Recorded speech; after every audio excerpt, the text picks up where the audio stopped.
All right, cool. There we go. Hey, everybody, welcome to Frolfcenter. Today is June 18th, 2020. It is a beautiful day outside. I'm joined here with my boys, Cody Vitale, Adam Waslowski, and I think we've got K-Bomb with the weather. Moist out here, bro. Oh, 100% it's moist. it's moist out here. It's moist. That sounds right. What you boys got for the national news? Ooh, first things first. I think the biggest one, 2020 Worlds points requirements have been announced. So the AM guys used to have to get 1,500 points to go to Worlds. Now only have to get 1,050. Man. So you got to get two-thirds. That's going for the 2021, right? You said right, 2020. which will be, and also here's the thing. So anyone who was eligible for 2020 will again be eligible for 2021 as long as they keep their official status. So that's going to be a big old field. Yeah. Yeah, that's going to go ahead, Cody. Have they announced where it's going to be yet? Or any? Still Orlando. Everything's just kind of moved one year back. So Pro Worlds will be in Utah and Am Worlds will be in Orlando. Yep. Correct. That's interesting. Yeah, I mean, for a combined years, that's gonna make that's gonna make for a giant field. Yeah, it's going to be enormous, and the sport is growing as well. So we've not only is it going to be big because we have like a push off year, but also because the sport is getting bigger and more people are playing. Hell yeah, dude! I mean, dude, that's gonna be. It'll be interesting. I'm anxious. I hopefully can be able to play it. That'd be sweet. Yeah, dude. Orlando's I know you guys were already looking forward to it, so yeah, maybe we'll get to play it. That would be good. Already. What's that? Before we get into anything else, what are you guys drinking on tonight? Oh yeah, it's not Sweetwater. It is a nice Sycamore Rainbow Dust IPA. Ooh, Rainbow. Nice. Is that nice? Is that local? It is. Can't tell you much else about it, but it is a good beer. It's not a Tropicalia, but hey, cheers, brother. Shout outs to Creature Comfort. I'm drinking the Tropicalias tonight. No more Sweetwaters. Oh well, see, Johnny did us a sweet one right there. Johnny Avery with a Sweetwater 420, he says. What's everybody else drinking? Anybody else?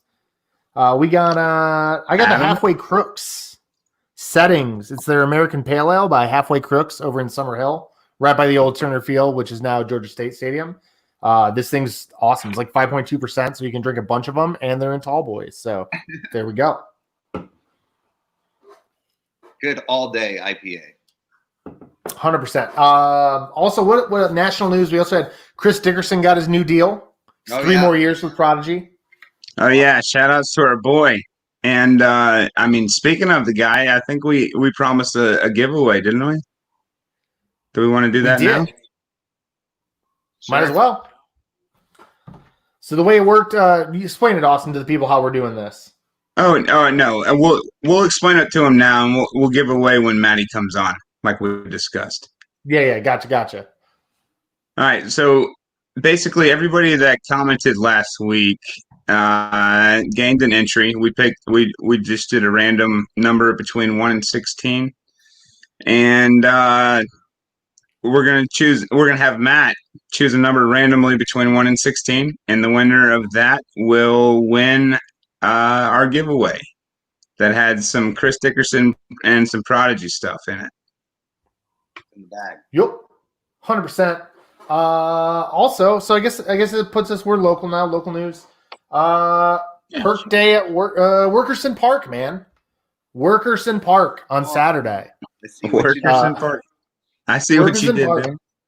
Yeah, exactly. I was gonna call it Twerkerson Park, but it's so early in the show to bring that into it. So yeah, not quite ready to twerk. Not quite. No, I haven't had enough of these settings by Halfway Crooks. See, if you were like a beer sponsor, like we're doing a really good job of this, so you should be paying attention. Yeah. Please Please give us free beer. Really pretty one. Look how good we are at this. It's kind of ridiculous. Yeah. So anywho, Ferguson Park's got a work day, 9 a.m. on Saturday. I think Sequoia is doing the same time, but that's really far away. So Ferguson Park is doing a work day, 9 a.m. Saturday morning. Be out there. I'll be out there with some weed whackers and a Hawaiian shirt, taking care of that path between 2 and 3 and probably a couple other spots. So come out and have a good time. Those guys are good. Ferguson needs some sprucing up every now and then. Quick. Dude. If you're on the south side, go ahead, Cody. Some other local news real quick before we get into the last thing. Cody Burton had some aces at Lula this weekend. That's correct. I think we have video of one of them at least. We have one. The other one was not completely caught on video, but the second one's pretty sweet. Ace number 2 today coming up.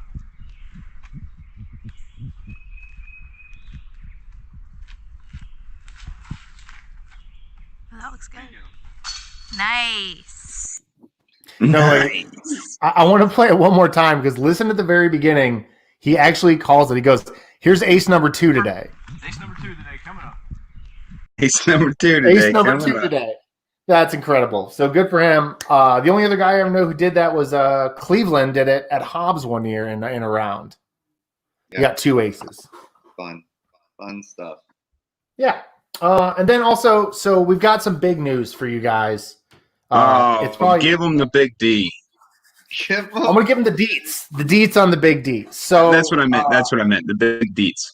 The big deets. So your boys at Frolfcenter Magazine are teaming up with Bomb Squad Disc Golf, as I'm pretty sure y'all saw this coming because it just kind of makes sense. We're going to be working with them at the Battle at Boomtown on July 18th and 19th up at the Fairways of Canton. And specifically, we're going to do a distance contest off the driving range at the Fairways of Canton on Saturday night, 5 p.m. at Battle at Boomtown. Now, here's the kicker. First place is already at $500, straight cash money. 500 big ones already in the pot. We're trying to sweeten it some other ways too. Maybe do some merchandise. Maybe do some not gambling sort of fundraiser sponsor a player stuff. We're gonna find a way to get some more money there. But already right now, the furthest thrower in Atlanta is gonna get $500 from Frolfer and Bomb Squad and some other folks. So here's how it's gonna work. We're gonna try to get about 10-ish to 12-ish guys. We want you guys right now, when you're watching this video, to tag the farthest throwers in Atlanta in the comments. Okay? We're going to get that down to about 12 guys through a process of bracketing like we did with the track challenge earlier this year. We're going to get down to those 12 guys. They're going to compete 3 rounds, 5 throws each off the big driving range at Boomtown for at least $500 and some other fun prizes. And I believe Ace Run Pro is going to be filming the whole thing, and we're going to go live Frolfcenter during it as well. So that is going to be a big-time fun deal for everybody in Atlanta. Even if we have to run a 50-foot cable out to go live, we're doing it. Yeah, we're gonna do it. The boys, that's right. Battle Dude, that's so sick. So yeah, and then the 3 rounds, each round that it'll get less and less people. Yeah, so we're going to go from probably 12 to 6 to 3, 3 rounds here. Chris Senator wants to know about age or division brackets. Nope. This is the big D at Boomtown is what we're calling it. So Big D at Boomtown. I love it, obviously. Like I said, once again, tag the farthest throwers in Atlanta. Get them in here. Put them in the comments, YouTube, Facebook, whatever. We're going to work off of that. So we will do a poll later as well, but right now, get them in. You got to populate that poll. Yeah, we're only going to grab, so many people. So yeah, but that's the big news. We'll hit that again at the end of the show to make sure you guys got all the information. I do believe that we are ready for our guest. Oh. We do have a guest, a wonderful guy. Just the wonderful guy. Yeah, I want to give this guy the introduction because he's one of my great friends, dude. He one of like the very first times I ever went out and played disc golf. This guy, we were at White Oak Park. This is back in its pristine, back in 2012. And we're on hole 17. It's all over water, 385. and on his third throw in, it just clears the water, smashes the basket, and it hooked me into disc golf. I want to give a warm welcome to my great friend, everybody's great friend, and if you know him, it's my buddy Matt Versola. There he is. What's up, folks? How we doing? What up, G? MVP of the show. Welcome to the show. My first time on Frolfcenter, but never mind. Not my first time on any kind of center. You know what I mean? Yeah. Off the rip, guys. How we doing? Off the rip, the Sports Center. Thanks for the generous introduction, Austin. That was quite sweet of you. No, dude, I love you, man. You know that. Love you too, Well, buddy. you know, he definitely practiced it in the pre-show a couple times, for sure. For sure. Austin? Austin, you practiced that intro? Yeah, dude. Of course, I practiced that intro. I think I did it like in the shower too while I was doing it. I might have done it while I was eating dinner. You know that. You teared up a little bit. What's up, Jesse? Yeah, we got all the dudes saying hey to y'all. Happy to see you on here. So, oh yeah, shout out to Jesse Overstreet. I have to tuck the shades away. Oh yeah, dude. I knew it was gonna happen. Yeah. We appreciate the shades too. Like I said, that's our test. So, hell yeah, dude. So, what's new with you? Everything good? You know, what are we same drinking? old, same old. Yeah. I missed that part of the segment. I got a little choppy. Oh, nice. Cheers. Nice. Yeah, oh, cheers. There you go. That's two creature comforts. That's two. Yeah. I could switch hats too. I could switch to the creature comfort hat if they really want me to. We're just saying, cheers, tag. Yeah, dude, you ready to get into some disc golf questions or what? Let's hear it. I haven't been a part of any little disc golf action in a while, so. So, how long have you been playing disc golf? I have been playing disc golf since 2007, so 13 years. So, what was your first disc golf experience? What disc did you use? How'd you play? How'd you like it? My first disc golf experience, I went and played with a friend's dad. I actually was playing Ultimate at the time in high school, and went out and played. He was like, "Oh, you're going to be so good at this," and I'm like, "Of course! Like I'm going to be so good at this." I throw a frisbee so far, and I step up on hole 1 at East Roswell Park, and ended up by hole 9's basket. If you don't know where that is, it's about 75 to 100 feet left, straight left off the fairway.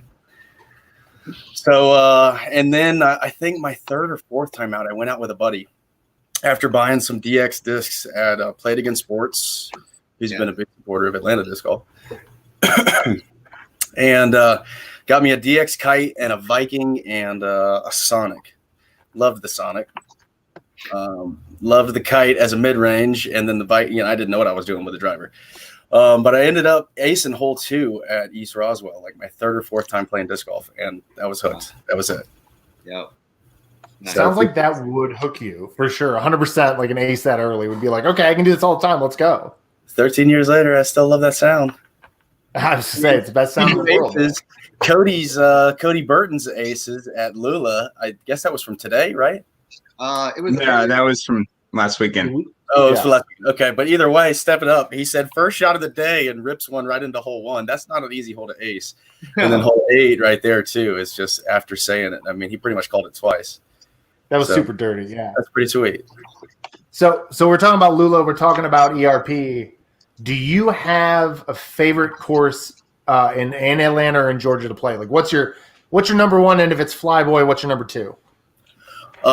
There have been a few courses that have opened recently that I have not made my way out to. But if I had to choose, I would probably say, of course, Flyboy not being in the mix because there's just a magical aura around that place to begin with. I may say Hobbs, Lula, and Original Mosley. Ooh, Original Mosley. I love it. Yeah, they had the original 12 back for the tournament a couple weeks ago. It was kind of rad. I would have said Jackson, but that course has changed a little bit, and it's definitely different than the flow, I guess, that used to happen there. But still a decent course. But Yeah. Doesn't necessarily, it's tainted in my eyes because I knew what it once was. So Awesome. Yeah. And- What you got, Austin? Oh, I was going to say, and it's barely W.R. Jackson as it is, and it's barely Georgia that too. right, someone in South Carolina. All right. So Craig Dickerson had a comment for you. Matt, you should have played some Roxelle as an introduction. Is that a story you know? Yes, I would love to share that story. Thank you, Craig, for sharing. I wish I could see you on video right now. So I'm trying to think of what year it was. It may have been 2013 or 2015. Craig, please comment if you remember the year. But either way, I stay in with shout out to Bob Presley, Disc Caddy Disc Golf, one of my sponsors early on. Craig Dickerson and maybe Ryan Dickerson, maybe Craig's brother. But either way, we were staying at a hotel together, and we pull up to the hotel on this first day. We finally get to Bowling Green Amateur Championships, and we pull up to the hotel, and there's they got like a restaurant or something attached to it. So we go in, we have a good time. We go and do some practice rounds and a few different courses. We come back and we see something about where we're going to go eat dinner, and there's some flyer for the hotel about all you can eat catfish dinner. I'm like, okay, while you're in Kentucky, you might as well get down. And we go to this all you can eat catfish dinner in this place, this restaurant that was attached to the hotel.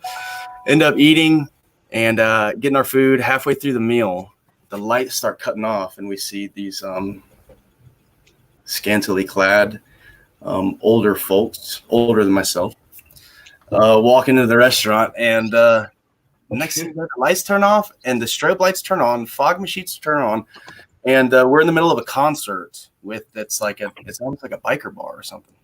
And the name of the band playing was Roxelle. And I think I can probably stop there with the storytelling. But we were there for I got a whole 6-pack of these. We can do this all night, man. Don't feel like you got to cut yourself off. Dude, I'm ready to rage. From the rest of the night that I'd prefer not to share, and I think the rest of the crew that was there was. It's just a good time that's left between us, Fuck yeah, dude. But yeah, Roxelle was the name of the group that played there, and we all followed them on Facebook, and through many years after that, still make the joke to this day about we're going to see Roxelle, or sharing something about, I don't know if they're still playing, but sharing the event, like inviting us to go to. Craig would invite us to go to their concert somewhere. If Keith Bomlin's listen, let's see if we can get Roxelle at Boomtown this year. Let's see if we can book them. That's a quick turnaround, buddy. That's only unless it's about a month away. But I mean, man, Roxelle doesn't sound like they have a lot of prospects, so maybe we can get them. Who knows if they're still around? I don't know. Yeah, Dude. But yeah, thanks, Craig, for that. That's that's a great memory. Great memory. What you got, Austin? Hell yeah, dude. Let's change the pace for a second. So you and I, we're boys. I know you're a food guy. We've eaten many meals before tournaments, and they're always different. But if you had a go-to pre-tournament dinner, what is it going to be? Pre-tournament dinner. Yeah, we're going to play in a national tour the next day, and we tee off at 10:30. What are we eating the night before? Tee off at 10:30. Okay, that's definitely crucial because of the digestion time.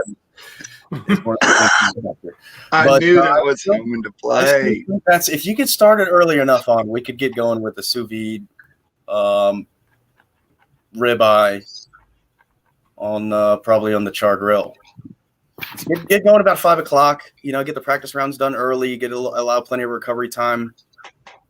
I think, Austin, your favorite, if I can remember correctly, is maybe your favorite side dish to go with that would be a Bob Evans mashed potatoes and macaroni combination.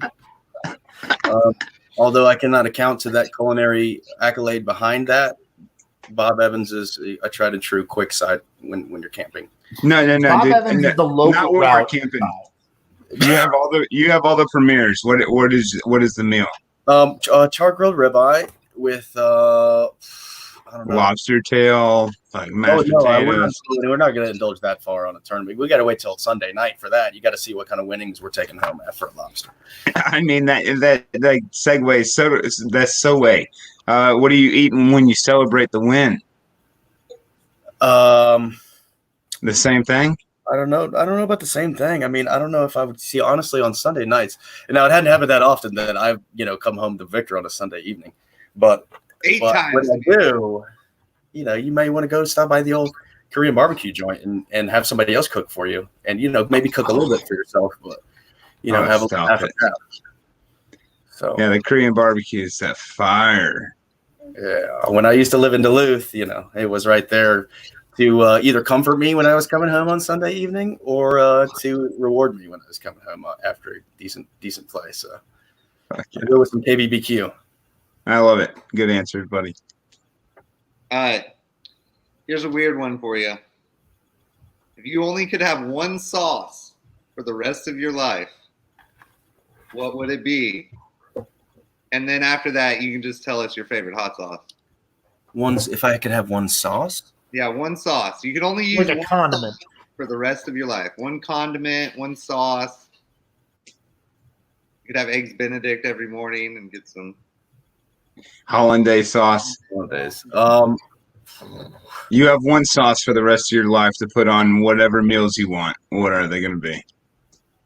What's the sauce? I'm gonna have to go with. I could probably live forever with Polynesian. Polynesian. Chick-fil-A? I'm not gonna lie. I mean, it doesn't go with everything, but if I had to have one sauce, I mean, does that include like desserts and everything? Are we talking about all the courses, one sauce, like chocolate sauce is eliminated? Oh, my boy's a food man. I feel like there should be more specifics. I'm just kidding. If I had to go with one sauce, I'd probably say Polynesian or Cholula. All right. And favorite hot sauce, real quick. Favorite hot sauce. Favorite hot sauce? He said Cholula. Oh no, that's just a good all-around hot sauce. Breakfast, lunch, dinner. Maybe just a good old generic classic Crystal. Okay.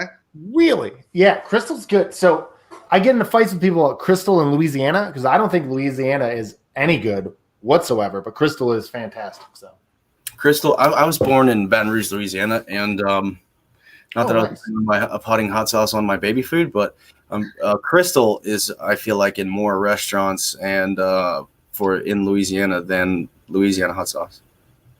all right. I don't know. Yeah. I could be wrong. All right, Oh, so we're gonna do another food question, and this is one that's I think fun for Frolfcenter magazine because we're based in Atlanta.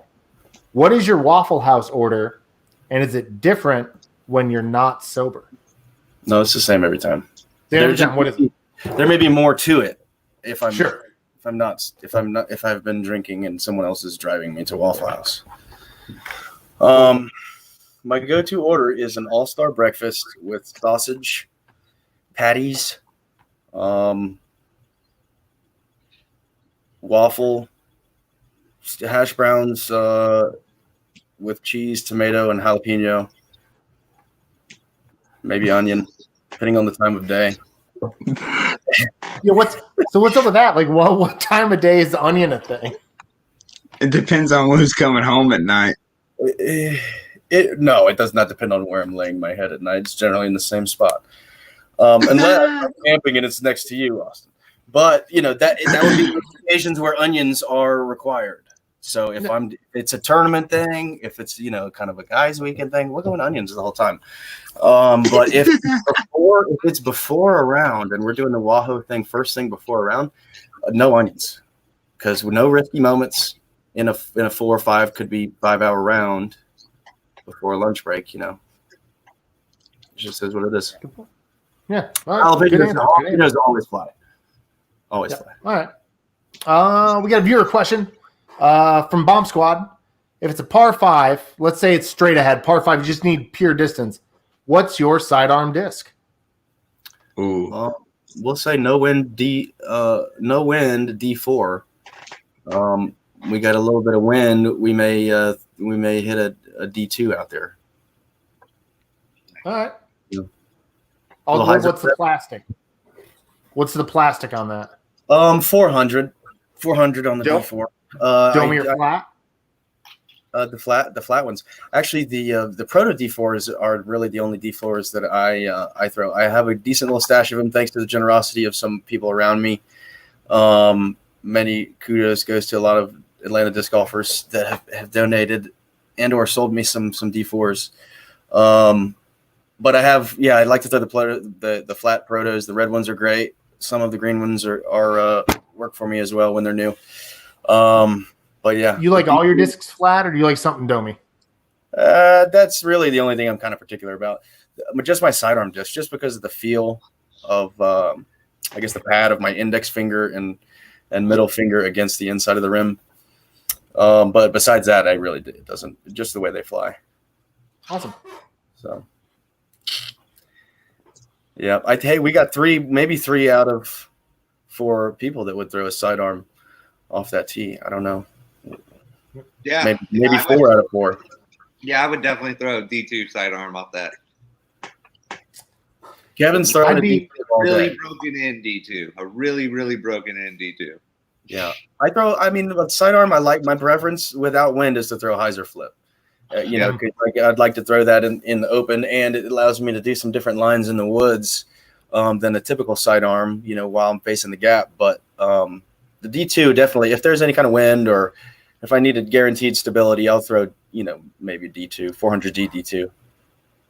Or the Bowling Green D3, whatever. Well, Bowling Green D3 comes out when there's definitely some wind blowing, because I don't really have the power to do anything besides throw a hyzer with that. Yeah, I've recently experienced that. And we got some new Bowling Green D3s added to the collection as of late from the sponsor Prodigy Disc. Thank you, Prodigy Disc. Bowling Green D3. Thank you, Prodigy Disc. Yo, I can't believe I'm really reading this, but it's in the question line. What is your hair care routine? Anything special to keep it luscious? Why don't I see this comment? No, you're not reading it. We wrote that for Austin to read. Oh, yeah. I can't believe I overskipped that question. They let me pick who was asking the question, so Austin got the hair care routine question. Okay, hair care routine. Dude, I'm like the last person that wants to know, but I think the people want to know. Well, this is for Cody and for those out there with the courage to see what kind of locks are loaded in the holster. I myself am 5 years in to the long hair don't care gang, I guess you could call it. And my routine has been quite simple. Honestly, it's maybe less complicated than my previous thing, getting a haircut every 2 weeks or a couple times a month or whatever. But I get my hair cut, trimmed maybe 3 times a year. Depending, you got to check the health of your hair. When you can actually pull your hair and look at your hair dead in the face, you can really say something about the health of your hair. So that's the real key. Awesome, Adam. I mean, I know you don't know the true health of your hair at this time. I don't have any hair. I'm losing it all. Yeah. But it's actually hidden perfectly behind the Frolfcenter logo, so we couldn't even see that. That was the whole idea. It's like, right, you can't even tell. So what I do is I wash my hair. I shower, of course, is first step. Wash my hair, condition, come out, air dry, leave in conditioner, halfway through the drying process, and put her up and good to go. That's it. Every day, or like 3 days a week, 4 days a week? What do you think? What do you do? Oh no, I'm saying every time I shower. I only shower like once a week. No. Okay, so hair is like once a month. Yeah. So about every 4 showers. So yeah, once a month. There you go. Perfect. No, I shower every day. I'm a working man. Of course. I like to get dirty, so I also like to get clean afterwards. But every day I wash my hair maybe 3 times a week. I don't get as dirty as some of my other working friends. But condition every day, though. I wash. My hair gets wet, and a solid. I don't know if you can see this on the screen, but a solid vibrating massage, if you will. And there you go. There you go. Now you can really see it. Just really get in there deep, and then just a little water, a little conditioner, and you go out. You put a little leave-in in, and that's it. That's it. That's the trick. Yeah. That's the whole trick. And genetic. Yeah, it's good. I actually, since you're asking, I just got my haircut this last week on Tuesday. Since you're Here asking, we go. I'm gonna let it loose, Fabio. I'm gonna let you take a guess at how many inches got cut off of my hair this week. I think you took 4. I think you took 4 off. We'll put 30 seconds on the clock, and we'll see who has the best answer for how many inches I got cut off this week. Yeah, somebody comment on Matt's inches. 5.5. No one cares about my inches. I got 6 inches cut off my hair this week, guys. It's been that long. It's been since Damn. October. Size doesn't matter, Matt. So, anyways, I know. That's what you keep telling people, Austin. All right. I mean, That's your leadoff hit. Anyways, no yeah, comments. whatever. Charles Williams, are comments required to be PG-13? No, don't read that out loud. This guy. Yeah, there's Chuck Bob. If you can abbreviate what you're asking, Chuck Bob, I'll put it up there. That's a bit much. Go read that out loud. We're Oh, live. yeah, I'm not reading that one out loud, Chuck Bob. This sounds like the Chuck Bob speech at Boomtown last year. Just got to put it out there. Sorry. You know the answer to that question. There's no need to read that out loud. Yeah, Chuck. If you're watching, go in the comments, read the comment, and then tag a long thrower for the big D at Boomtown. Yeah, big deal. Tag along. Keep pushing it. Tag along. Don't tag anyone on this screen right now. Anyone that's on your TV, live and direct, don't tag them because no one here throws far. We want to see the real people throw far, like Alden Harris and all of those other young cats out there slinging it. Forrest Callaway is one of those people, young cat out there slinging it. But yeah, don't tag us. Forrest, tag us, old that young folks. man. Derek Hollis asked, "What's everyone's number one aceable hole in Georgia? What do you want to ace the most?" Yeah, what hole would you most like to ace in Georgia? Like, what's on the wish list? Within reason, something that's not. Yeah, something you coulda, shoulda, woulda gotten. Once. Oh, we got a little freezing. I've played it so many times. Hole 1 at East Roswell Park. I've played it so many times. I've gotten up there. I mean, I may have played that course close to 1,000 times, or that hole close to 1,000 times. I have gotten it close there, probably as many digits as I have that I can probably count on. And acing it would just be unreal to come up over the hill and see your disc in the basket. Austin, you know what I'm talking about. You've played there so much. I know both of you guys have played there quite a bit as well. It's a Is hard. that a sidearm shot? Is that a sidearm or an Anheuser for you? What are you doing?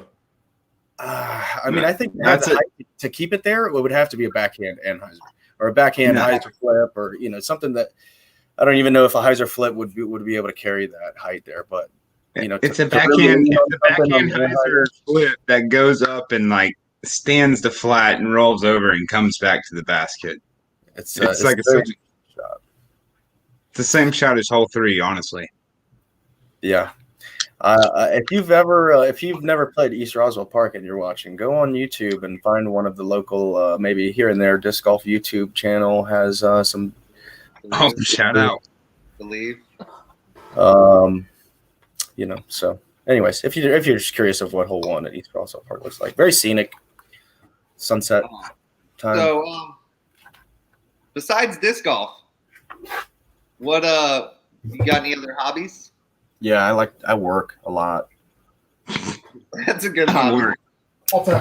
Money's a hobby for sure. No. Besides disc golf, I like to hike. I like to get out in the outdoors. It's kind of one of those things that makes disc golf high on the hobby list to begin with, just because it's a hike in the woods with a purpose. We've been hitting the old golf ball around the course. Playing a little pasture pull, haven't you?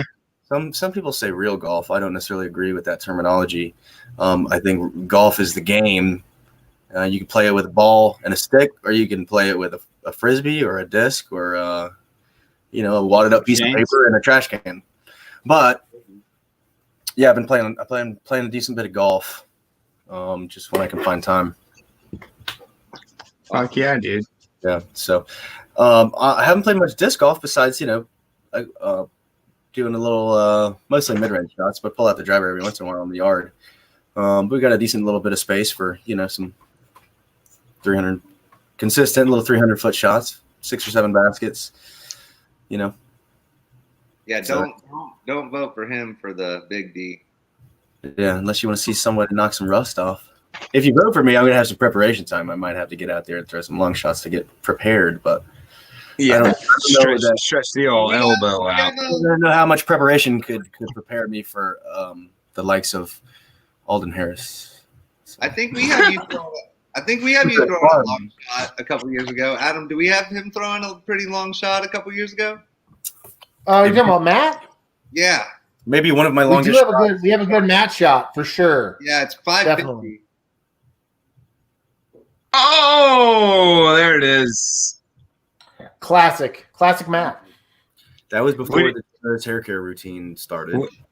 We didn't throw that into the introductory.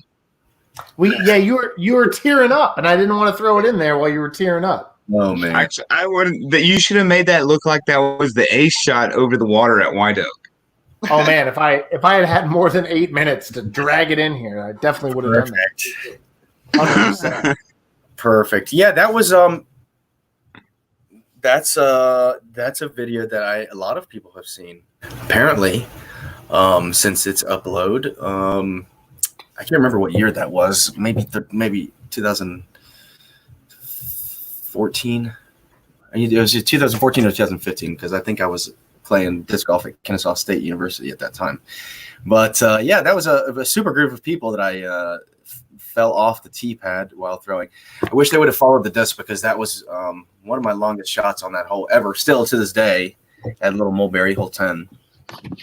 But yeah, I learned a lot from that video, and I've smoothed it out since. Little Mulberry Park has learned a lot since that video and have added a runway extension at the likes of 3 or 4 feet at the end of that for added safety and, liability reasons. 100%. Yeah, because you almost took a shoulder out there. I'm not going to lie. Yeah. It would not be my first disc golf injury. I broke my collarbone at Haywood Valley one year. Wes Campbell, thank you. And David What Campbell. happened? Did you go off a tee pad or what happened? No, it was after the tournament. We were throwing the Zephyr around, and I can't remember who it was. If you're watching, comment, please. But somebody said go along with the Zephyr, and I just started sprinting across this field that they had just removed a bunch of trees from. And I went to lay out to grab this Zephyr out of the air at a full sprint, and my foot went in a hole, didn't get a push off, and just ran straight in the ground, broke my collarbone. That sounds terrible. Yeah, spent 2 hours after that out there with no cell service or anything, just like thought my shoulder was dislocated, trying to like pop it back into place. I'm like pulling on it and wrapping it around trees and pulling. Stop. Sounds like the right thing. Yeah, I don't want to hear about the popping and the snapping. So do you ever play with a Zephyr again? Have you ever thrown a Zephyr again? Yeah, I actually I had a Zephyr in my bag after that. That's kind of funny. So are there any superstitions on the course that you have? Like, do you step on the tee pad with your right foot? Anything? Honestly, I believe that that is not something that I am accustomed to doing. I don't try not to think about too many different things. There's already enough complications with disc golf and making the disc do what you want it to do and come back at the right time and miss this tree and then turn right and then turn left. And yeah. No. So I guess in a similar vein to that, is there anything you use are you have any of those snake oils? Do you have any are you a Tiger Balm guy or a BioFreeze guy or a CBD guy? Do you have any of those kind of like fringe holistic things you do?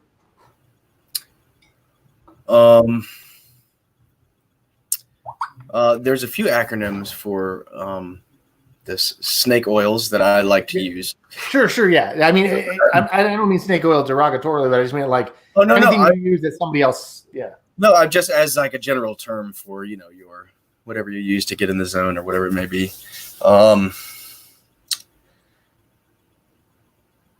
Rice is one of them. Rest, ice, compression, elevation. Yeah,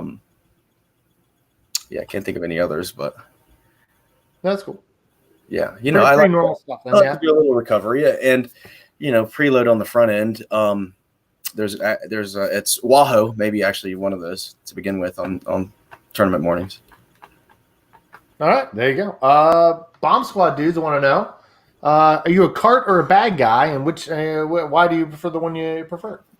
I guess it depends on the course. Most of the time, I'm carrying the bag, but I do have a Zuka cart as well. That's somewhere on the shelf behind me. That it's one of the backpack bags. If I can, I've been meaning to like kind of MacGyver it or build it out. I really should get James McNaughton over here to help me out with something or send it. Send it to him, James McNaughton of Jam Baskets.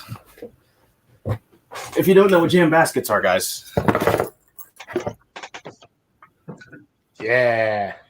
This is what they are. I don't have a trophy to show. They're not too far behind.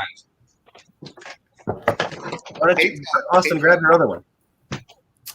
You want me to grab the other one? Oh, I'm sorry. You only okay. That's right. Anyways, yeah. So wait.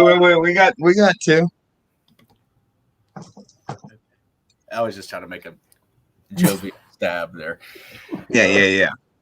But yeah. Anyways, I've been meaning to get this kind of customized out to where it kind of fits my needs. I don't really like the way that it carries my BP2 BP2 that's in there. I need something that's a little bit wider so I can still utilize the pockets, but I also want to use the rain fly and all the other things. But who knows? I don't know. Every once in a while, I'll use the cart. Yo, have you heard of the new Ridge Rollers? Have I heard? No, I haven't. Have you seen my new bag? My new cart?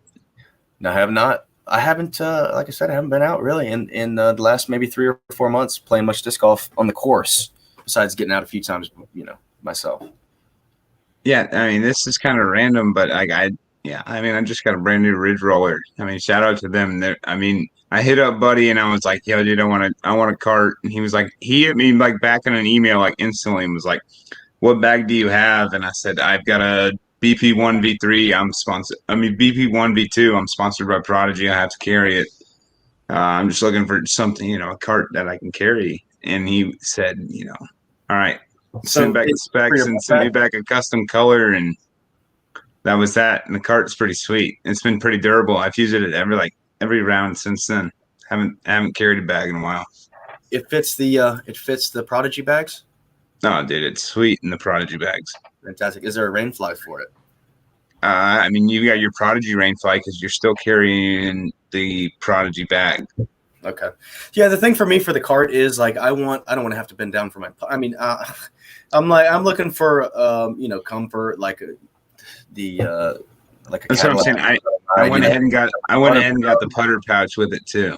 Umbrella holder, cell phone mount, spinner rims, the roach clip, mud flap, the fan for the AC while we're playing. This thing. That's a Drage thing, dude. That's a Justin Drage thing. Drage, sure. Nathan Goodwin. Nathan Goodwin was the first one to show that. Okay, look here's okay.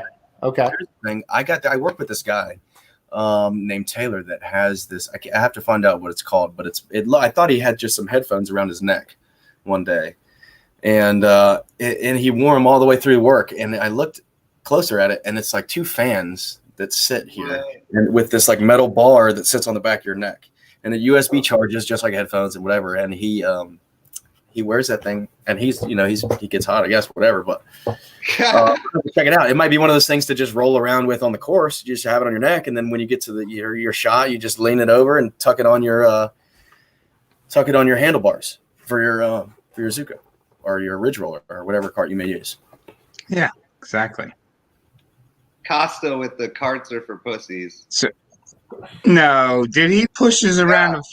He pushes around. Yeah, dude, I want to tell you something funny about that. So literally on my board of stuff that I'm working on for articles for the websites, I'm not even kidding you guys.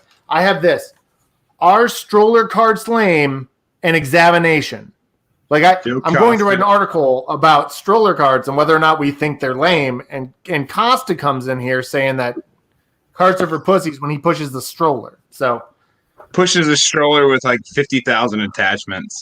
50,000 accessories. Well, Go when you back have to 50,000 shots in your bag from all the trickery that you have sourced up over the years, I think you can carry the Dadmobile. I mean, yeah, we deemed he's already got the Dadmobile in a vehicle now. What vehicle? He's got a minivan now. That's right. Okay, but it's a dope minivan. It's got all like the power doors and stuff. It's a nice minivan. Look, minivans are what's up. All the high class, down to get down disc golfers are rolling the minivan these days. You got to carry a lot of plastic to sell to the plebes. You know what I mean? Matt Dollar. Who else? Minivan. You're probably out there, stroking it. So, kudos to you. I mean, you might as well be the best disc golfer alive. Yo! Speaking of disc golfers alive, I don't think I've ever really personally asked you this question. Who are your top 3 disc golfers of all time? Top 3 favorite, or who I think the top 3 talented disc golfers are of all time? I'm going to leave that to you, buddy. You're just pick 3 and tell us why you're picking them. All right, I know thousands are watching this right now, so I'll, in lieu of going with my favorite disc golfers, I don't want to hurt any feelings. I'm going to go with the 3 most talented disc golfers I think of all time. Paul McBeth, I think, kind of still takes that number 1 spot. His longevity in the sport, and I mean, when I was getting into the sport in the Atlanta Open in 2008, 2010, no, it was 2009 when I first saw it. Was on the national tour presented by Remax. Right. And I saw him on there. He was like 19 years old. He was like a year older than me, the same age as me. I can't remember. And he was playing on the card with Climo and maybe Brad Hammock and Schultz or something. So it was something to that effect. And the top disc golfers at the time, and this 19-year-old. And I was like, I sat there and watched him at 2 different courses over a course of 2 days. And I was like, man, this kid is talented, and it's consistency and whatever. And then, a few years later, here he comes out killing everything. So obviously there's that. P. McBee at spot number 1. Hole 2. I mean, spot number 2. I'd probably say just the talent, maybe I'd say that I have witnessed, not maybe of all-time talent, just speaking on stats, just on what I've witnessed.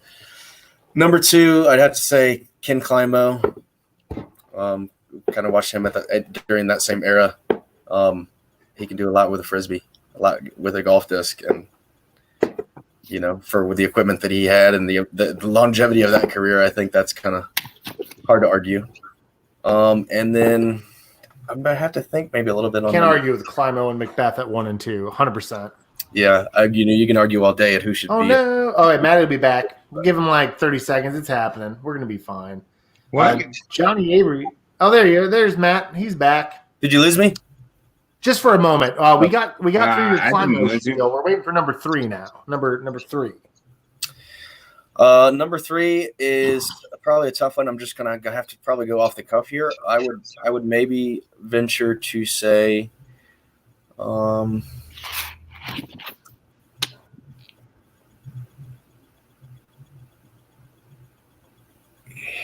Lizotte.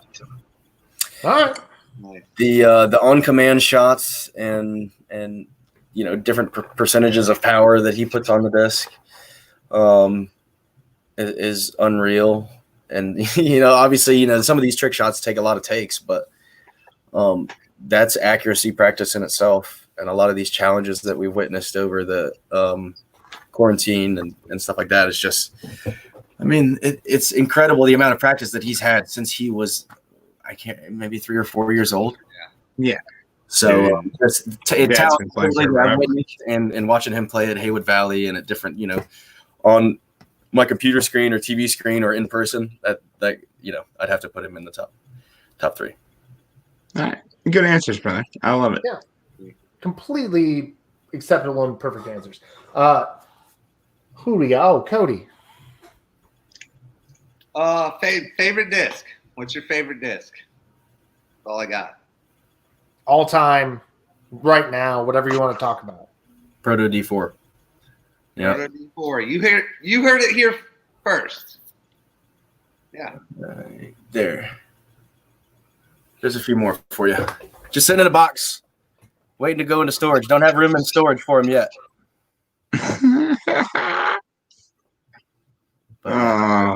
Proto D4. Yeah, big star on it. The proto the first runs are good too, but I haven't really. I can't really say much about the recent ones because I haven't thrown too much of them. I don't get them in my allotments because I have what I like and I don't want to change it up, especially with how much I use that disc. But, no! I want to know. I want to know, man. What? Like, we keep receiving all the new discs. You've tried. You've at least tried them. What's your favorite newest release from Prodigy? Of like the V2 series. Let's go back to like the V2, yeah, V2 and X series, like going back to like the D1. Yeah, no, like let's go a year and a half. Okay. The H1 V2 I really like. It's I think when they first came out, there was a lot of comparison to the original H1 just because of how much of an anomaly that was and how stable it was. But I think just completely separating it from the original H1, I really like the disc because it is you can throw it, rip it hard, backhand, forehand, throw it straight with a nice stable, nice hard finish. You can throw it on hyzer and have it hold the hyzer the whole way, or you can really play with the angles on it and get a lot of action out of it, and you can throw them really far. They're not so overstable that you can't do much with it. So I really like that. I would say that, I mean, the A2 is not a new release, but it's been recently, or in the last couple of years, been released in the 300 plastic, and that's probably my go-to sidearm upshot disc for anything under 250. Yeah, well, we got some of the answer there. It's been fun today. Costa says you should probably do some more Prodigy apparel modeling. Oh, yeah, dude. Well, considering they're up in Dalton. They're in Northwest Georgia now. I used to live about 25, 30 minutes from them. Yeah. So they're pretty far away. I mean, of course, their photographers travel and et cetera. But I've been pretty busy with working with my jobs in the last couple of years, really. So I could maybe do some more apparel marketing if they want to throw it out there. I mean, who knows? What do you do these days? What's your gig? You're gonna have to come to me if you want the photos. Oh, just yeah. Well, I mean, okay. No, I'm working part-time at a restaurant at a steakhouse out here near Brazelton, just like 3 nights a week or so. But my main gig is from home during the day, doing roofing supplements, insurance, documentation, etc. for roofing companies, restoration companies nationwide. So I'm at my office chair right now. Me too. I understand that feeling. It's good. So Me too. There's pros to it, and sometimes it's good to get up and walk around. It works for me because there's a disc golf course out, downstairs. But I can't. It's it's definitely beneficial for myself. I really enjoy being able to kind of create my own, and work around my own schedule. So everybody is talking about your Sports Center Ace, but we can't show it because it has the ESPN logo in it. But okay. I mean, everybody's seen it, so it's all good. You haven't seen that? Go check that out. It was like 550 feet or something. No, it wasn't. Yeah, dude. I meant to text you back and tell you that. Sorry. We're gonna dive in here. Speaking of ESPN. Ooh, Baker's Top 7. 10. This is in my top 10 favorite bourbons. if we're gonna done on that. Is that number 7? Yeah. So somebody asked earlier in the chat. They wanted to know what are you drinking to celebrate? Like what if you're going to the bar or after you win big. You're drinking good bourbon. Wash it down with brown, baby. That's what I always say. What is that? Is that your favorite bourbon? Is that what you have right now? No, this is just what I have right now. I just broke the seal on this right now. I don't know. Do you have a favorite? Like, would you treat yourself?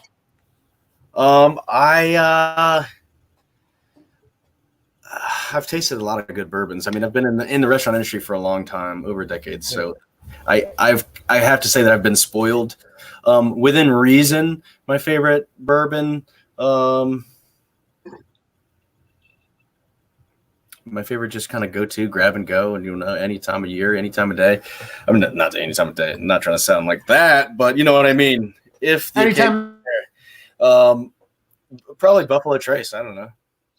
Hey, Just a good old go to. I really like the 3 Bs for myself: Booker's, Baker's, Basil, Hayden, or 4 Basil. Blanton's, but you can never get it anywhere unless you're an insider, and you know. Yeah, Blanton's got surprisingly popular in the last couple of years. You can't find it anymore, which is a bummer. But yeah. Yeah,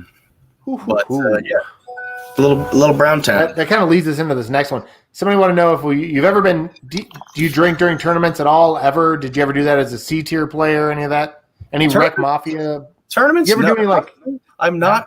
I'm horrible. I've tried. I've done it. In casual rounds before at private courses that do not regulate the use of alcoholic beverages at the course, and there's no signage posted. Not trying to get you in legal trouble here. Just taken in some cooler rounds for sure. But I'm not good. I get bad. I get very bad at disc golf, and I don't like to be very bad at disc golf. Some rounds go bad. It is what it is. But when I cause it myself, it's just it's so frustrating. So I don't like pairing, even recreationally. I don't like pairing disc golf with alcohol more than maybe a beer or two. Glow golf, different story. Yeah. Gotta stay warm. It's cold out there at night. Austin and I have had some very fun glow golf rounds, one of which in the North Carolina State Doubles Championship. oh, come on, dude. Glow golf in the pouring rain, man. Good. Oh, boy. So, dude, what is the name of that course? Yeah, get that Eagle Rare out there, Chad. That boy. Hey, how did nobody tag Chatty Warbucks for the long distance at Boomtown? Because Forrest outdrives them every time. Yeah, but if Forrest hasn't been tagged, can Forrest do it for 3 rounds? Oh, I mean, boy. Forrest is getting up there. Forrest is like 32 years old. Speaking of which, dudes, I turned 30 in 31 days. Wow. Yeah, so 30's good. Sorry, Austin, I'm leaving you, and I'm going to be going to the other side with the 30s club. You fuck. Yeah, well, that's me. Dude, I got a question for you that I don't think I've ever asked you. Oh, we're getting personal. If you could play so say we're having a charity doubles tournament with celebrities. The disc golfer picks the celebrity. Who's the celebrity is going to be? If I'm going to play around with a celebrity? Celebrity doubles partner. Celebrity doubles partner. Who's it going to be? Doubles partner. I'm going to pick Chef Andrew Zimmern because he already knows how to play disc golf, first off. Damn. And he seems like a really cool guy. And there was already something that I know that we can talk about without being a weird fanboy, I mean, there's 2 things, food and discs. Yeah. So Andrew Zimmern. Tell him all about that sous vide ribeye recipe you got and see what he thinks. Right. I mean, just there's a million of them. We could go eat some funky stuff afterwards. Who knows? But yeah, that'd be definitely my celebrity doubles partner. There's 2 great things on a golf course: having a good time and having a good time yourself and having good company. Absolutely. And so that I think would be a fantastic combination. Plus, I think we'd probably shred it. So, I mean, there's not a lot of celebrities out there you can pick at this point. It's like Amir Garrett's starting. Brody Smith is a celebrity. Yeah, What's I up? don't know if you can consider Brody Smith a celebrity. How do you feel about Brody Smith in disc golf, Matt? He's a celebrity. He's a. I mean, there are some people that would consider Brody Smith a celebrity over other actors and actresses that have been in one or two movies that other people have seen. So, I think that he is definitely an internet celebrity. I mean, I've watched his disc golf. I mean, ultimate trick shot videos and stuff years ago, and was like, oh, if this guy ever played disc golf, I wonder if he could do that. But he's how far is he going to go? How good is he going to get? I don't know. Who knows? I mean, that's. Is he going to win? Is he going to win a Worlds? Is he going to win a USDGC? Is he just going to win some A tiers? Like what's the Will he ceiling win on a Brody fucking Smith? tournament? Here's the Come thing. on, dude. Let's be real. He has the ability to practice as a job if he wants to, right? So I don't think that he needs to, have to balance that with a separate gig. I mean, I'm just speaking from outside looking in. I'm sure he manages, his time and whatever and is at his own pace. But just looking from the outside in, he could kind of treat it like a lot of the touring disc golfers. And spend 8-10 hours a day practicing. When you do that at the professional level, now that this sport, there's millionaires, in this sport. When you can put that amount of time into dedicating training and it potentially pay off in contracts or whatever else, who knows how far you could go. That's just a testament to how far you want to push it and your physical ability. But if he showed up in Georgia, would you beat him? Would he beat you? Let's hear it. Oregon Park. Who wins? I mean, I'll let anybody else answer that question. Yeah, okay. Fair. You know my answer. I'll say it on camera. I don't care. He's not watching the thing. And if he does watch this thing, come on, dude. I'll whoop that ass. Let's go, baby. Let's go. Let's go, dude. Who's your training partner? Yeah, exactly. Mine's right here. Hey, that's right. That's the guns. cool. You and That is Austin versus Macbeth and Brody at Oregon Park. We probably beat him. Sponsored by Sweetwater. Sponsored by Sweetwater. I mean, if we put that in the mix, who knows? I mean, Dude, who knows? Yeah. We're winning. I would put money on us. Yeah, Oregon Park. Yeah, come Yeah. on. I think 100% at East Roswell, like 85% at Oregon Park. Yeah, I'd go 85% at either course. I know Paul Macbeth has played. So that's East Roswell. 5-1 odds. Anybody wants All to right. bet? 3 strokes. Austin says you got him by 3 at OP. 3 strokes. Dude, call out the discraft. Call out the discraft boys. Bring them down to Atlanta. 3 strokes today, Joe. Winner. Costa. I've been sitting on my butt for 3 months. Hey, Discraft. Yeah. Once we get to the 2021 Worlds, let's take it. Well, in Utah, never mind. We got to find hopefully there's an AT or national tour somewhere near Georgia next year. Well, what about the Boomtown, the Big D at Boomtown? Somebody wants to D. Holt's got families building out in Utah. Yes, I like that. And yes, what did you just say, Cody? You said something else as well. I said if they want to come Boomtown. at Boomtown, Oh yeah. the Big D at Boomtown. I'm gonna try to make it there, man. That's my birthday is on Sunday that day, and I have The internet cutting out because Brody Smith said, "I don't want to hear this anymore." He pulled a plug. He pulled some rank. No, let's tag Brody Smith and get him. Let's get him at Boomtown. Well, come on down to Boomtown. Brody Smith I can't think you've hear already him. written the jingle now. The jingle's been written. It's time. It will be. Room 7. I like that, Johnny. That's a little more generous. Joe Costa, you're not. I mean, I like you, dude, but you're really killing me in the comments today. No, I'm just kidding. Just kidding, Joe. Love you, buddy. We did slay him about the cart. I would be hurting. I would be. Back to Boomtown real quick. Have you seen the disc? Do you have the disc we can show everybody? I do have the disc. These things are pretty fucking gnarly, by the way. Yeah. Look at that. Look at that. Just look at it. Would you just look at it? Hell yeah, dude. And that logo is going to be printed on a dry fit T-shirt too, so on the backside. Yeah, it's in the players pack. I believe everyone's getting. I think they're gonna have polos available too, aren't they?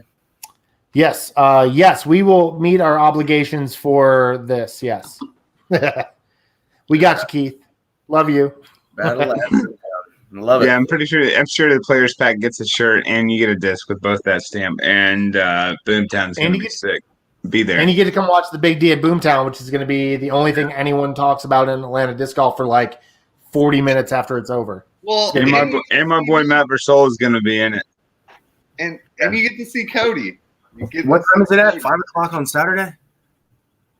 The first round might be 10 a.m. I'm talking about the distance competition. Oh, 5 p.m. Saturday, July 18th. It'll be After- after your tournament round on Yeah, I Saturday. can figure out what time. We're going to dinner on Saturday or Sunday. I can't remember which day it is, and so I got to be somewhere. I got obligations. So if that's the case, then I'll make sure I'm. If it's not the case, I'll make sure I'm there. Well, let's just say the restaurant and the bar will be open at the Fairways of Canton. They've said they'll be open. They'll be pouring drinks, a lot of them for me especially. And yeah, so if someone else is coming to spectate and they want to have some food, there will be food and drinks available. Okay, fantastic. Sign up now. I'm such a good salesman. I don't know why we haven't gotten a beer sponsor yet. Guys, this is almost like Tropicalia. If you can't find Tropicalia, Sycamore. yeah. What is it? Is it Canadian? I didn't do my research. They asked me what I was drinking, and I told them. Where's it from? It looks like a maple leaf or something. It does He look said it like was local, which would be like North Carolina area, but I did not say it was local. You just assumed that. I never answered. It was in the I local did section assume of the. It was in the local Kroger. Little D at Boomtown, baby. That's right. Dude, man. I think. Oh man, I want to rethink the trophies now that we have this D tie-in. Oh, we'll get there too. Oh, it needs a grill sponsor too. Well, Costa, Joe. Now you're talking, Joe. I don't know what maternity ward you got your stroller from, but we'll figure it out. yeah, Joe, holler at Greg and tell him to holler at him. Yeah, holler at Greg. Wicked Weed is good to brewery. I got a few discs from their Yeah. press shop. Tell him to send. Yeah. We'll take a commercial. Tell him to send us a commercial, and we'll put it on. Somebody tag Ryan Benefield, the Atlanta Wicked Weed rep. Tell that dude to get in here. Yeah. Tell them that we Sean will knows. make them a commercial. Sean knows. We're about to talk about Sean a little more here soon, but for now, we're Yeah, getting we're- real sponsors. We're getting beer sponsors. Seriously though, if you haven't been to Wicked Weed Brewing, you got to go check it out. That's sick. Yeah, It's Yeah, that's Sierra- I know all about some wicked weed. Sierra Nevada as well. I also went there when I was in Nashville recently, earlier this year or late last year, and that was probably one of the most luxurious looking breweries I've ever been to. Are you an IPA guy or are you like a sour guy? What's your craft beer move? I like them all, man. I like them all. I like to Nice. pair beverage with food, and I think that there's a different stroke for a different folk and a different different for every course, you know. Wicked Weed rocks. I'm a Burial guy. Burial's my jam in Asheville now. That's Okay. my Asheville beer. Well, there's so many. There's so many, and honestly, you really have to go 3 or 4 times, or spend a week there to really get a good full taste of all your options and where you want to bring beer home from, because there's too many options. I have a great Asheville story. I went into, I think it's called like Boundary Outfitters, is their disc golf shop. They're Yeah. French Broad Outfitters. There's 2 of them. Yeah. I went to the one out wherever, and I walked in, and me walking, I go, oh, I'm just looking for frisbees, and the guy goes, they're discs, and I said no, I'm going frolfing, and then he didn't talk to me until I gave him money for a Zephyr to bring this full circle. Like, he was extremely mad I said frisbees, and then I explained to him that I was going frolfing, and he's just like, I can't argue with this. That's all. You should have. And that's how Frolfer Magazine became. You should have slapped a Frolfer magazine right there on the counter. I mean, a Frolfer magazine sticker right there on the counter. We didn't do stickers because there was an Atlanta sticker fiasco a few years ago, so we haven't done stickers. Right. You don't want to get caught in sticker gate. Now that. Yeah, so I'm not doing stickers until I'm not doing stickers yet. I'm not doing stickers until I can control where they go. I hear you. Well, that's valid. Totally valid. That is awesome. Dude, I think we're winding down, aren't we? We are. Does Matt, do you have time to stick around and look at some form videos with us or no? Let's do anything and everything, dude. I'm not going anywhere. Yeah, dude, you don't mind helping me give some people just a tip? I'm not going anywhere till the doors are locked and the lights are off, boys. So just a Ooh. precursor before Austin and Versola give you just the tip.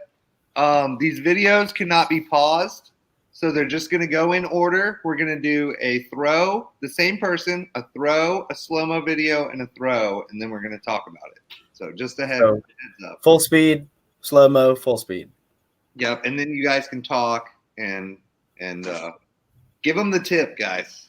Yeah, Austin, tell us about how you got these videos and what the whole thing was. Yeah. So I basically threw up a post on the Atlanta Disc Golf page and was like, if anybody's interested, I'm willing to take the videos for you. I just want to be able to show it to everybody else and like it keeps spreading the game and like help everybody improve. Ultimately, I want as many people in the open field as possible. So I'm thinking we give everybody a little tip to expand their game. You know what I'm saying? And if we don't get to you this show, we do have your emails, and we do have your tag stuff. So we will get to it. We just have so much time. You've already been going for an hour and 10 minutes. So we're not going to get everybody this week, but that means you keep watching, and that means I can build our equity as a marketing brand and get a beer sponsor. Just putting it out there. So yeah, absolutely. Yeah, we've got so many videos for so many weeks to come. But yeah, our first is a lady you met this weekend named Leah Sinigini, and I hope I said that correctly. I have a weird last name, so if I did not get it correct, I'm very sorry. But Leah Sinigini, you filmed this one yourself, right, Austin? Yeah, I did. This was out at Sequoia.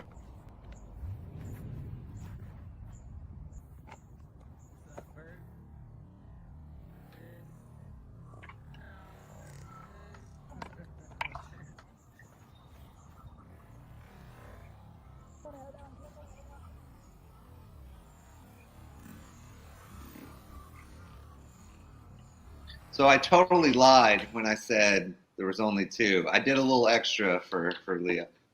Good. You guys see anything right off the bat there?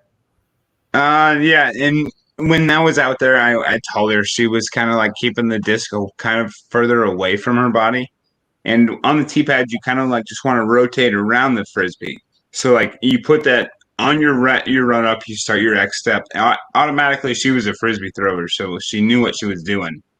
She played Ultimate, right? Yeah, she played Ultimate for a long time. So she puts the frisbee like ultimately she just needs to put the disc in the middle of the tee pad and rotate around it and pull through. And she was just kind of keeping it tucked in. And that's kind of what you do with an ultimate frisbee. You just you keep it tucked in until your partner's way downfield, and then you just chuck it. But in disc golf, you rotate around it and you get your hips located, and you explode through it. Does that make sense? I hope it does. Yep. Yeah. Oh, definitely.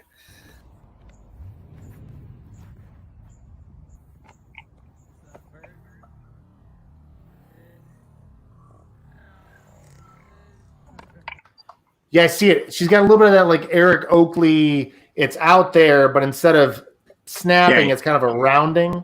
Yeah, you see what I'm saying, Matt? Like she kept it like out in front of her body the whole time until she was ready to throw. Whereas as if she would have just like put that disc in the same spot the whole time while she was rotating, she would have had that disc back and she would have been ready to explode.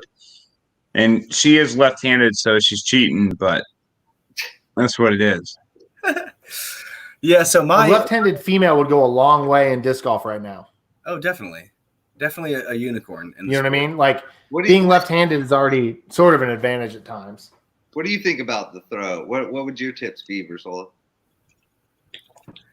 No, I agree definitely with the keeping the disc in a little tighter. One of the things that's definitely important when you think about conservation of energy and not wasting energy. You have a certain amount of, not to get too much into physics here, really. I'm just an amateur when it comes to the subject, but when it comes to potential energy, the amount of energy that you have like cocked and loaded and ready to go, when you are flailing around with the disc, all out away from your body, you're losing so much energy that you have if you could just keep it close in and pull down one single plane towards your target.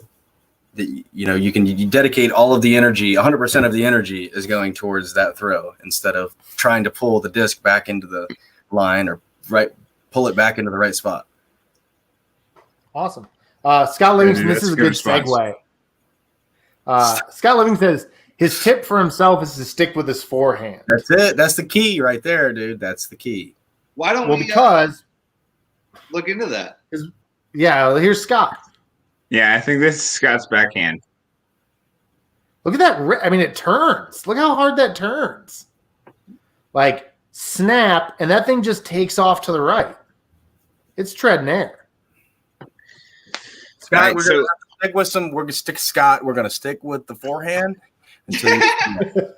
until you get some lessons, Scott. We're gonna stick with the forehand. Do you No, do no, lessons so- with that? Scott, keep on pushing that backhand, dude. Keep on doing it because you're gonna get more. Here's the thing. Here's the thing with Scott. Scott's had double knee surgery, so his X step isn't what it really should be. That's why he has a short X step right there.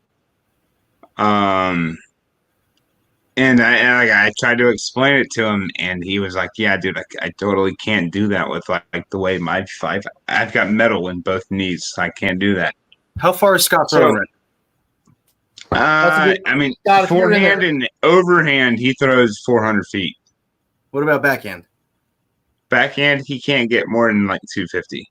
Well, You he's rapping. He's Scott, rapping we need to fix everything besides the X step. There's a little bit more that we could He's rapping all the way around we past. could work on It's there. a whip. It's The a body- whip, but it's Yeah. a loose whip. Yeah, The it's a body loose whip. positioning could just just with a little change in the body positioning and the timing of his throw, you don't need a next step. Just take one step forward, Yeah. and follow through and use your abdominals and your shoulder and you're good. I mean, especially if you're only throwing 350, let's get you to 350 with just throwing with proper form, not even with the X stop in there. Yeah, no, that's what I told him, and it was just a matter of like, all right, said realizing that sure. he can't do an X step. It's a matter of just like, okay, you need to put this disc out, back, and then straight forward, just with a one step. You don't even need the run up. Like, screw the X step. Just step forward and just one step forward and throw the frisbee or disc. Whatever it is. Yeah, Scott saying 250 is generous on that. Seems like it's got to be his arm should be able to get him to 325. His arm alone. Oh yeah, dude. Scott's a strong dude. It's just a matter of like stepping forward and pulling the disc on a straight line, versus like him trying to do a run up. And now, yes, Scott, I've had a couple days to analyze this, and I've seen it and like watched all the videos. It's like it's just a matter of just taking like one step. I know. I mean, I live with a dude that like stands still and throws. Like I know 400 feet is possible from standing still. Look, So- I got a Your left quick. shoulder is like keeping up with your arm too, Scott. Your arm should be pulling through. Your whole left shoulder is going with your arm. That elbow should lead that motion. Yeah, there you go, Versola. And pull the shoulder through. So you should pull that elbow lead like you're elbowing down a door. And then your body weight comes behind it. I got a quick story to test that. Tim Ellis, Yep. recently married. Congratulations, Shout out Tim both Curtis. of them. This guy had a sprained ankle or something. Something was going on with his ankle. It was bruised and swollen, whatever. And he was my doubles partner, of course, at this Fright Flight Halloween tournament.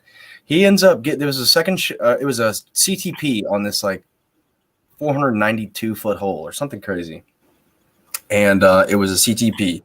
And this guy Chem put it down there. It was a turnover too. It wasn't just some straightforward shot.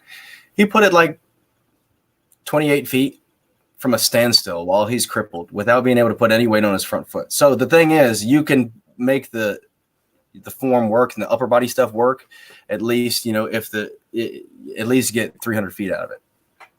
And you just be, doing something that's not going to create an injury for you down the road. Good. Shit, yeah, dude. All the advice. All right, we next got one. We got one more. It's Sean Medina, who is kind of he was my nemesis for a while in rec, and then he was my nemesis in intermediate. and now he's going back and forth between open and dude, whatever, he's like been Nate Nemesis Skinner. forever. Funky For years. But here's Scott or Sean Medina, excuse me.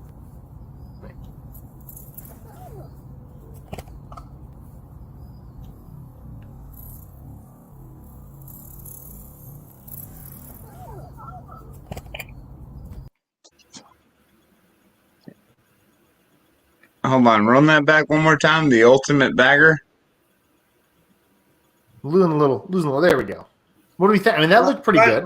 Run it back for the ultimate.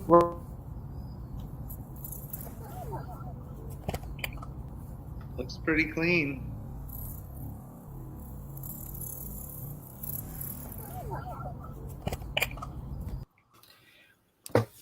If anything, he's just rotating his hips slightly early. I mean, just a hair early. He's Just in a the smidge pocket, early. like a drummer's in the pocket. You know what I mean? Like he's kind of Like he's looking for more distance by like rotating his hips faster than his arm can move through.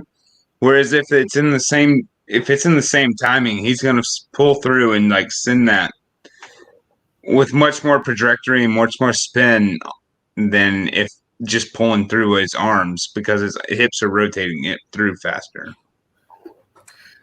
He's just behind. He's behind the power, like the curve. Exactly. He's not in the power curve. Yeah, the thing like with he's still pulling through straight arm. The thing with that timing is too, unless you're all the power that you've generated is going into the right direction, it is useless to your throw unless it's going in the same direction at the same time as on the same plane. That 0.08 seconds when you're pulling through. But I was going to say also, Sean, how much stretching / yoga / shoulder flexibility stuff are you doing? Because it looks like at the very end of your throw, you're having to halt your right arm. Whether that be because either you do bench press when you go to the gym, or if you're just not quite as loose as you could be, or a previous injury or whatever it may be. At the end of the throw, I can see that it's almost like you're forcefully like he's not rotating. He's not letting that follow through come through. Well, it's his tight ass pants. It's his pants. He can't stretch. It could be. Play it one more time so we know what Versola.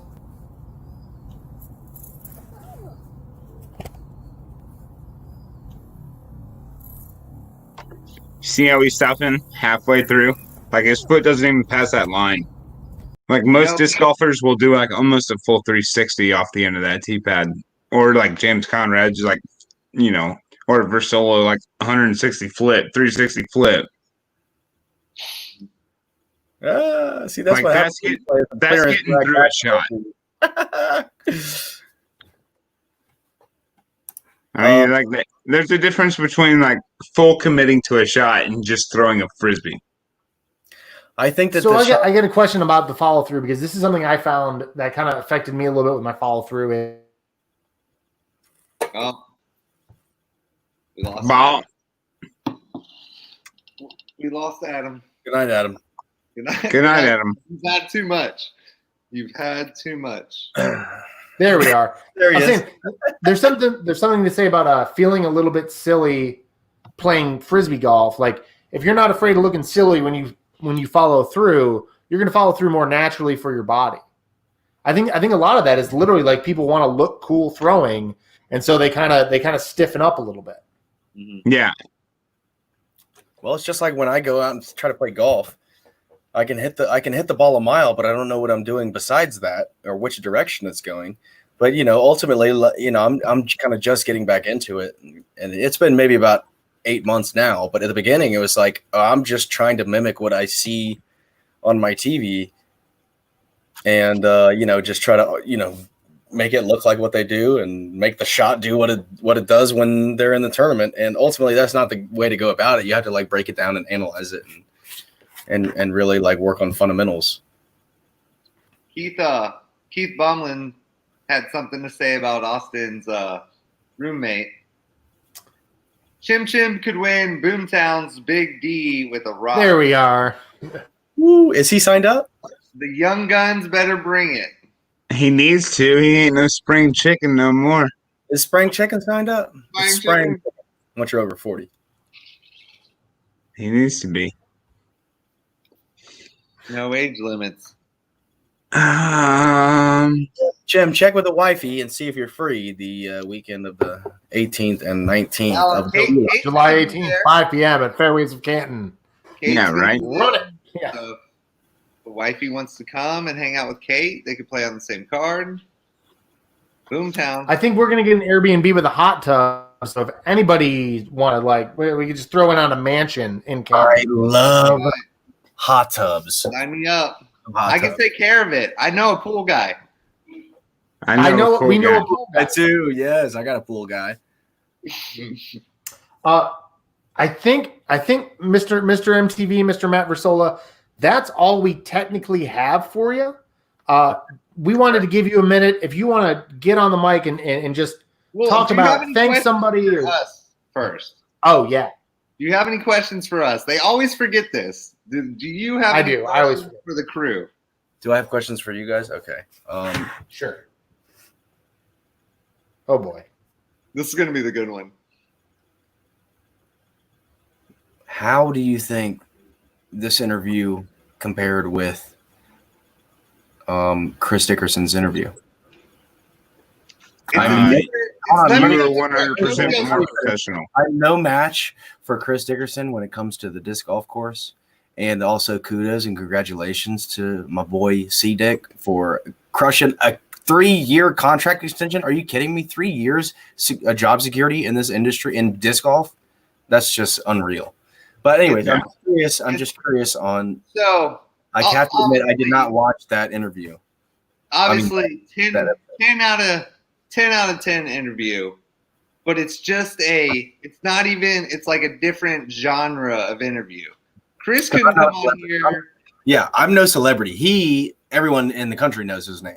Well, he couldn't come on here and make jokes that you made and shoot the shit like you could because he's a celebrity. So Are this, we to me, this is like my favorite interview so far because it's just so much more fun and Everybody love you. Everybody love you. Is that Eat Sleep Disc hats you guys are wearing? Oh, shit, yeah, dude. Speaking of Eat Sleep, thanks for Eat Sleep. Out of Birmingham? yeah. Those are nice, dude. I like those hats. Sorry to hijack the convo, but I Oh hey, here we go. No, that, no, this is my favorite interview we've ever had. Chad Buxton, I remember this instance, and it was at the Part 2 event at Dupree. I enjoyed meeting you then, and I enjoyed seeing you at almost every dang tournament we played after since then. He's I was like, man, this guy's he really is into he's got the bug, just like the rest of us, dude. Oh, Chad He very much. Buxton. Is anybody else going to tell think- Sola he's the best person we've had? Yeah, I think so. The whole thing is like with everybody else we've had, we kind of jumped in feet first. We got Scott Stokely, which was a ridiculous get for somebody who'd never done a podcast. And then we got Chris Dickerson and Jonathan Gomez and then Chris Dickerson. So we're kind of like, well, man, where do we go from here? And I think we felt to bring it in and say like, Keep on let's going get up. back to Atlanta.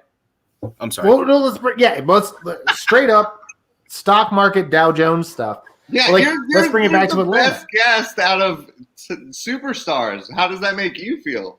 Yeah. I mean, dude, honestly, it's just another press conference thing going on. I'm just kidding. No, man, I Another accolade to the list. add it to the list. I'm putting it on my dry erase board right now for my accomplishments. Okay. Yeah. No, I really appreciate you guys having me on. I mean, I know you guys have had some big name guests in the last couple of weeks, and it's kind of difficult. Ooh, sounds like we're losing a little broadcast here. It's interesting to follow that up, you know. They're coming Yeah, back. we on. might have one of your top 3 favorite guests on here soon. Watch out. Or favorite players soon. So Oh, really? That smells interesting. Scott Livingston, trade lessons. Okay. Well, that's Yeah, involved. Scott Livingston would say he'll trade golf lessons for disc golf lessons with you. I'll trade. 100%. Golf You guys- lessons compared to disc golf lessons are pretty expensive. But compared to my disc golf lessons, just kidding. About dead even. It sounds like they're going to be an even trade. So Anyways, there you go. Paul Bell thinks you're the 30K Dow. Ben All Lena right. says you're also the best looking. Yeah. Lena. Well, Ben, honestly, I gotta say, from my Filipino brother, my Pinay brother, I appreciate that great comment. You're the sweetest. I wish you the best of times this weekend. Hope to see you soon. Awesome, buddy. man. Do you have anything? We're going to give you the floor. You can say, plug, whatever you want to do. Have at it. Tell the world about what you're sponsoring, yada, yada, yada, yada. Can I zoom on this thing?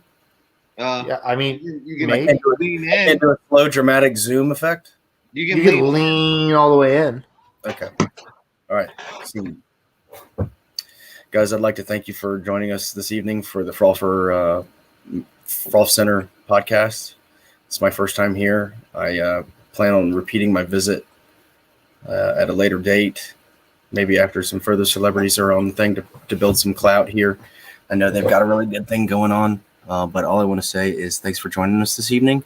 Continue playing disc golf, and if you got a friend, get them out there on the disc golf course and join them in. Disc golf's as big as it's ever been right now with the quarantine and people really tagging it on Instagram and Facebook and really getting it on social media, spreading it. So just get somebody out, play disc golf, and have them share with their friends. And that's all I got, guys. Awesome, man. Again, Dude, Matt thank you Versola. so much for coming on. Matt Versola, sponsored by Prodigy. Before you leave, we'd like to super thanks. I'm sure Adam would like to thank you. Pick a number between 1 and 16 before you go, and have a great night. 11. 11. Versola says 11. Love Who's you, winning? Versola. Can't wait to see you. Love you guys. Yeah, man, I love you, buddy. Appreciate you coming on. See you at a disc golf course near you. Yeah. Thanks, buddy. All right, y'all. All right. Woo! We got number 9, Jake Shelby. 10, Matt Versola. 11, Corey Nichols. Is what we. Is that what is it? What are we looking at? No, I sent a text message. 11 was Corey Nichols. 10 was Matt Eatman. Yeah, and number 11 is Corey wins. Corey Nichols. Corey wins? Nickles. You win the Prodigy pack from the Dickerson episode. It was Corey Nichols? Oh, that's Yeah. super easy because I see him every weekend. So we will make sure that happens. And People also- are going to think we're like rigging this. I hope not, but that's what happened. So, and also the sheriff that I have to give away to somebody who lives out of the country is Jeremy Marsh. He gets the sheriff. He's in Lacey, Washington State. Dude, Nice. We are dude. going coast to coast. Coast to coast, East Coast, West Coast. Thanks for watching, homie.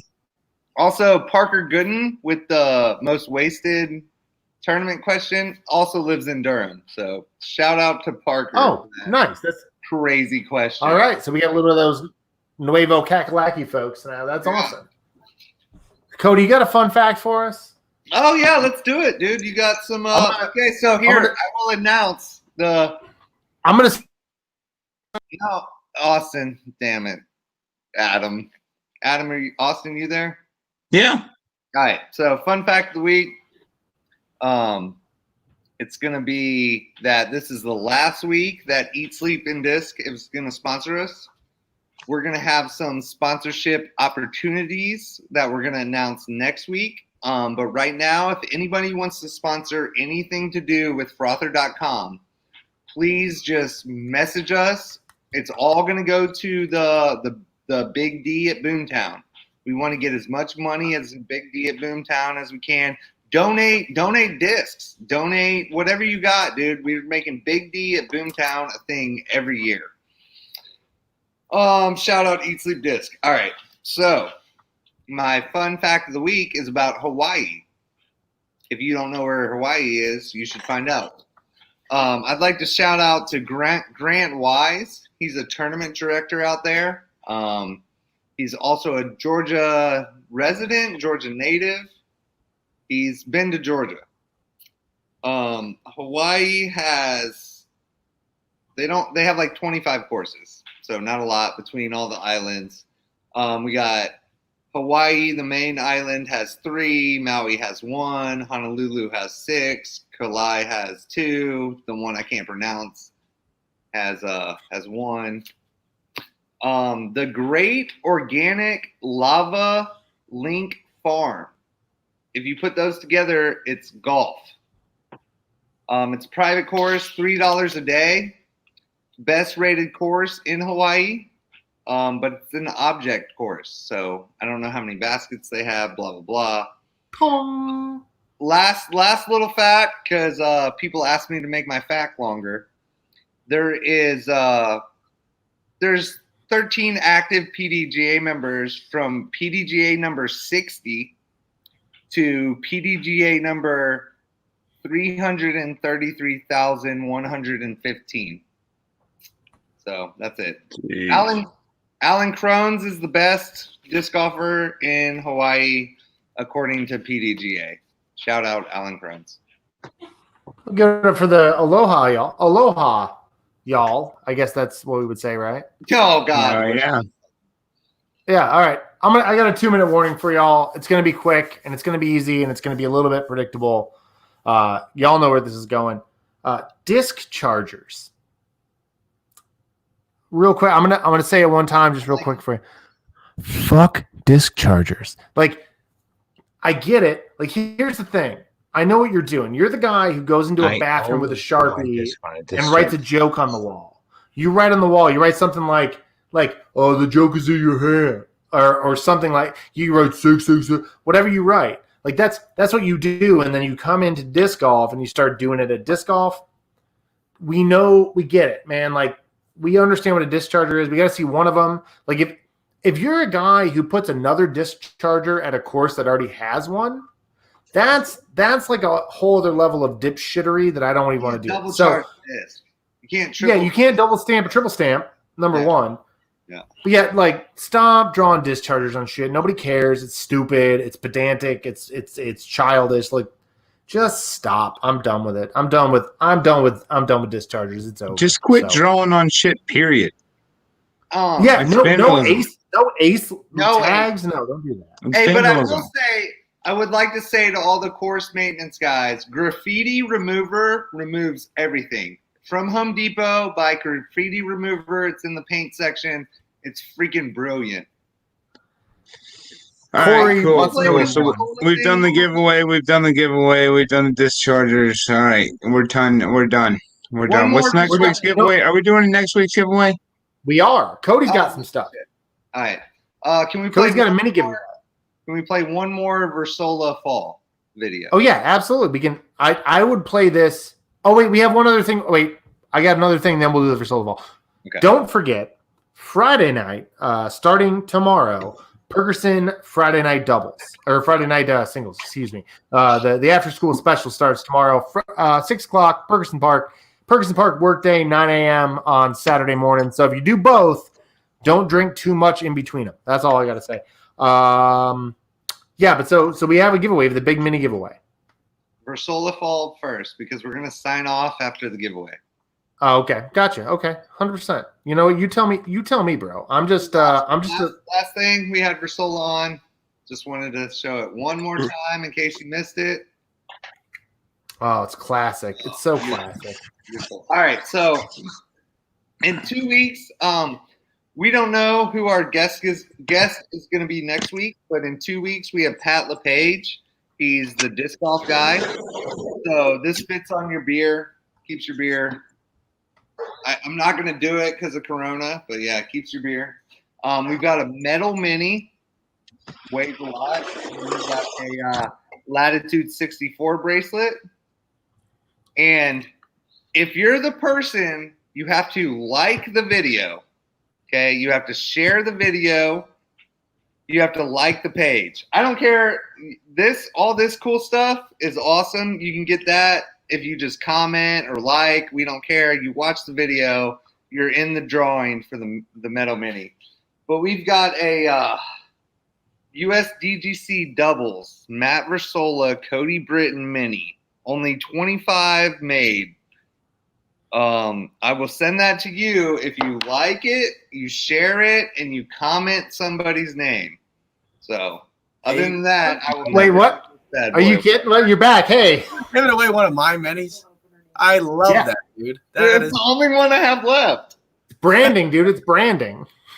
wow. Look at that. Cody Britton. Hold on, but shout out Cody Britton. PDGA number 32094 with the Cody Britton putt and the MTV sidearm on the double. They also thanks to everybody that donated during that campaign, because that was fantastic. That was allowed us to go and compete in that tournament, and we had a great time playing together. So that was cool. But yeah, cool giveaway, dude. Michael and Bill Thornton were very good in that too. So huge shout out to them for Definitely. Awesome. Yeah, just brought you back in because I saw you making the face. So. Yeah, The definitely. last one. Do you know how long I've had this, Versola? At least 5 years, 6 years.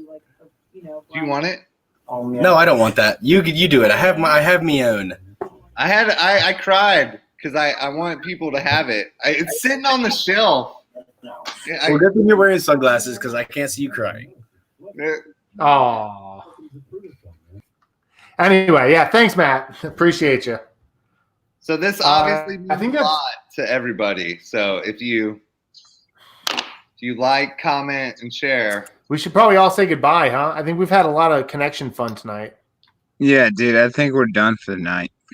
I think we nuked the server. So thank you guys for watching. Yeah. Yeah, I appreciate you guys for sticking around for so long.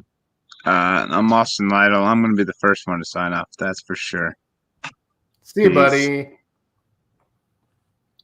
No. You know I'm Me? live. Yeah. Me? Oh, that's right. Yeah, you have a thing. I'm Adam. I'm the Polish Polecat. I'll see you guys. I'll be weed whacking at Perkerson on Saturday morning. See you then. Hey guys, I'm Cody, and thanks for watching TRL. Oh, do I have to?